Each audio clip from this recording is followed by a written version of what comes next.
ஒன்றிய அரசின் தேசிய நல்லாசிரியர் விருது பெற்ற ஆசிரியர்கள் கோபிநாத், முரளிதரன் ஆகியோர் முதலமைச்சர் மு.க.ஸ்டாலினை சந்தித்து வாழ்த்து பெற்றனர்.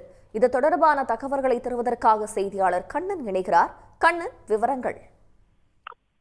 ஒவ்வொரு ஆண்டும் ஒன்றிய அரசு சார்பில் தேசிய நல்லாசிரியர் விருதானது வழங்கப்பட்டு வருகிறது.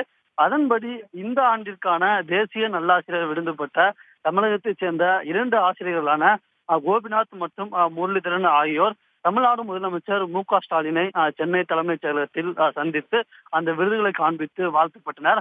அப்போது அந்த ஆசிரியர்களின் குழந்தைகள் தமிழ்நாடு முதலமைச்சர் மு.க.ஸ்டாலினுக்கு ஒரு 2 புத்தகத்தை பரிசாக அளித்தனர். அதனைத் தொடர்ந்து தமிழ்நாடு முதலமைச்சர் மு.க.ஸ்டாலின் அந்த புத்தகத்தில் தன் கையொப்பமிட்டு அந்த புத்தகத்தை அந்த மாணவர்களுக்கே திருப்பி வழங்கினார்.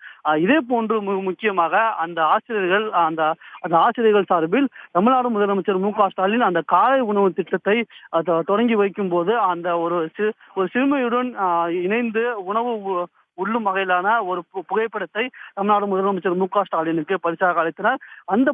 அந்த பரிசையும் தமிழ்நாடு முதலமைச்சர் மு.க.ஸ்டாலின் வாங்கி பெற்றுக் கொண்டார். இதே போன்று அந்த 2 ஆசிரியர்கள் இன்றைய தினம் தமிழ்நாடு முதலமைச்சர் மு.க.ஸ்டாலினை சந்தித்து அந்த விருது பெற்றதற்கான சான்றிதழை காண்பித்து வாழ்த்து பெற்றுள்ளனர்.